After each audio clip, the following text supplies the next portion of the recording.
Assalamualaikum warahmatullahi wabarakatuh. Selamat jumpa lagi bosku dengan LB Shop Channel Wontiso. Mudah-mudahan para bosku selalu diberi kesehatan dan selalu dilancarkan rezekinya, amin. Kali ini kita akan tetap bosku membahas tentang budidaya ikan gurame. Kebetulan ini ada salah satu bosku itu katanya pemula mau mengawiti atau mengawali budidaya ikan gurame. Itu request tata caranya kalau budidaya ikan gurame di kolam tanah bosku. Kebetulan kalau daerah saya itu kan jarang yang budidaya ikan gurame di kolam tanah. Diameter 4x7 itu berapa, nanti habis panen perlakuannya gimana, mau tebar bibitnya gimana, itu sudah katanya request untuk menjelaskan. Sebenarnya mau saya jelaskan lewat balasan chat kolom komentar, cuman itu nanti yang jelas kurang lengkap, makanya saya berusaha membuat konten. Mudah-mudahan ini nanti menjadi jawaban bagi pertanyaan bosku yang bertanya tentang kolam ikan gurame yang dari tanah. Kalau kolam itu ngitungnya kita bukan diameter bosku. Kalau diameter itu berarti itu nanti kolam bundar. Jadi kalau diameter kan diambil garis tengahnya berapa, itu rumusnya menghitungnya beda. Umpama diameter 7, diameter 5 itu beda lagi dengan kalau kita ngitungnya itu yang dikalikan. Kalau kolam kotak atau kolam persegi panjang kan dikalikan, itu ketemunya nanti luasnya. Tapi kalau kolam yang diameter itu saya sendiri juga belum begitu paham cara ngitungnya. Kalau yang kolam persegi atau persegi 4 atau bujur sangkar yang panjang kali lebar itu, pokoknya ketemunya itu nanti kalau mau budidaya ikan 1000 ekor itu carikan volume yang ketemunya itu 35 meter bosku. Entah itu nanti 3x7 atau berapa kali berapa, yang penting ketemunya itu 35 meter, itu nanti bisa diisi dengan 1000 ekor.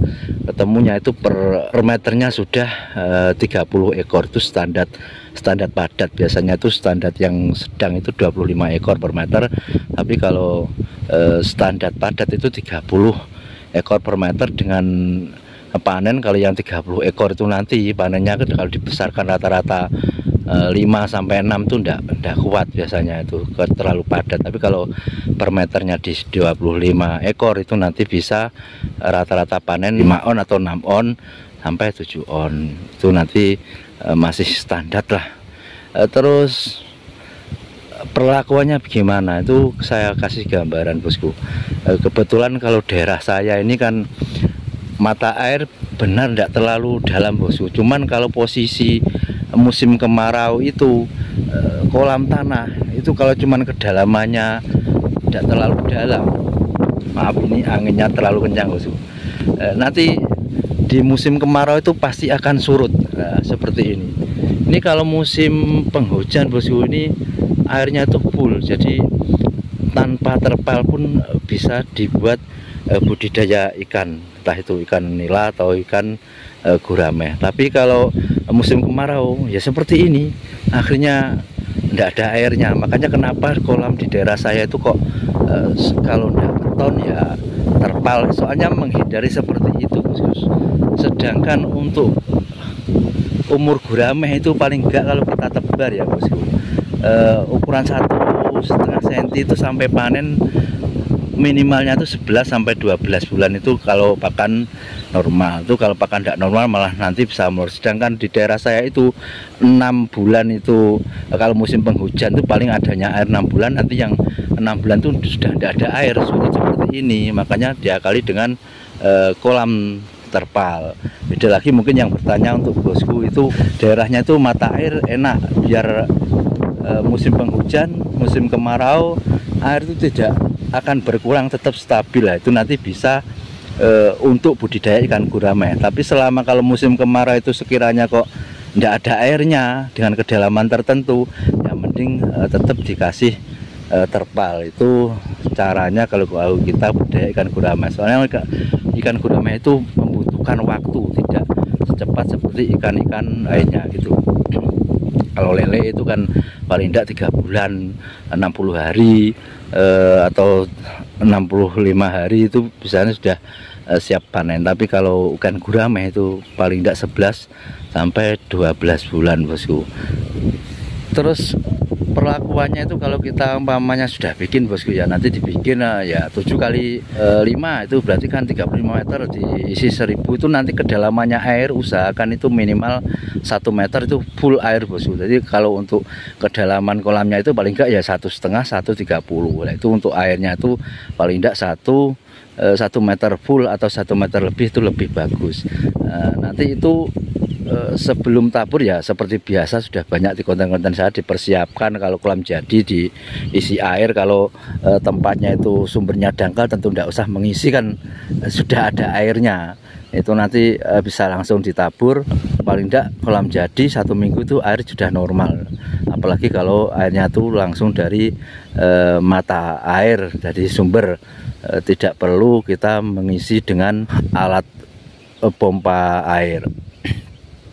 Terus nanti kalau cara membersihkannya biasanya kalau kolam alami itu akan lebih cenderung tidak begitu polusi bos. Jadi di bawah itu lebih stabil kalau kolam alami itu.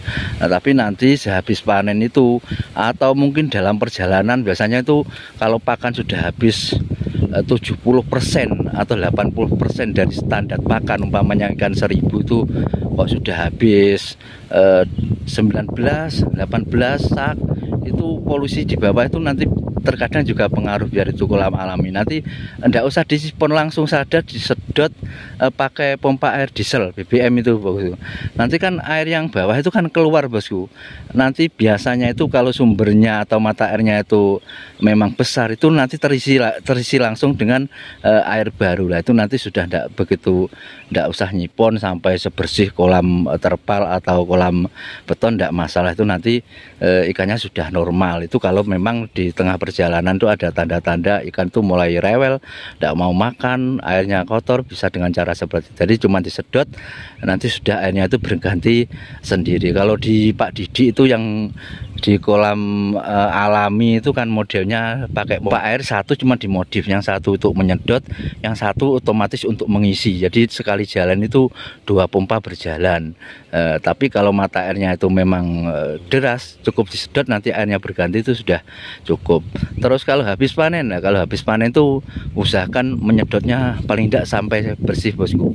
Jadi air itu sampai benar-benar normal, kotoran-kotoran di bawah itu sampai bersih, nanti langsung bisa diisi lagi. Cuman repotnya itu kalau biasanya itu bosku, kalau memang tempatnya itu mata air dangkal, itu kalau disuruh sampai bersih tidak bisa. Itu biasanya yang repot kalau kedalamannya itu ada 2 meter 3 meter. Waktu panen itu kita mengurangi airnya, harus pakai pompa air. Kalau tidak begitu tidak bisa ngambil ikannya. Soalnya ngambil ikan waktu panen itu paling tidak ya ketinggian 1 meter 1 meter kurang. Kalau sampai di atas itu ya sulit nanti untuk memanennya. Jadi perlakuannya itu biar nanti itu kolam tanah atau kolam terpal atau kolam beton itu sebenarnya mirip-mirip.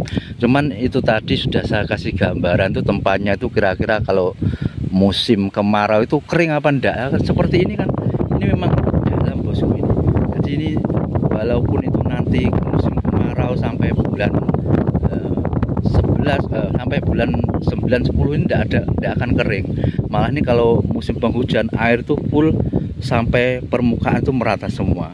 Nah, cuman kalau seperti ini itu biasanya paling ya manennya waktu musim kemarau. Kalau udah musim kemarau ya tidak bisa manen, soalnya airnya akan full. Jadi yang membedakan di situ bosku, harus benar-benar teliti itu nanti kira-kira kemarau airnya habis apa enggak. Kalau airnya habis tentu itu tidak akan berlanjut dan berhenti di tengah jalan. Soalnya umur ikan gurame itu kan lama, atau bisa diakali kalau memang nanti kemarau itu surut, carikan bibit besar, tapi ya kita nanti malah tidak untung. Jadi tetap kalau kita budidaya ikan gurame itu kita cari ngiritnya bosku, biar keuntungannya itu besar. Oke, bosku, sementara itu saja yang dapat saya sampaikan. Mudah-mudahan sedikit video ini bisa membantu atau bisa menjadi pertimbangan bagi bosku yang kemarin chat request mau buat kolam tanah. Jadi pertimbangan seperti itu plus minusnya bosku harus benar-benar perhitungkan, daripada nanti ikan belum besar, airnya habis, malah 2 kali kerja, malah tidak bisa berlanjut. Nanti kalau ada yang perlu ditanyakan lagi mungkin bisa langsung saja chat di kolom komentar, soalnya ini kondisi cuacanya, anginnya kencang bosku, jadi suara kita tidak bisa masuk, mohon maaf. Akhirnya tetap semangat, mohon maaf atas segala kekurangan kekhilafan. Saya akhiri, assalamualaikum warahmatullahi wabarakatuh.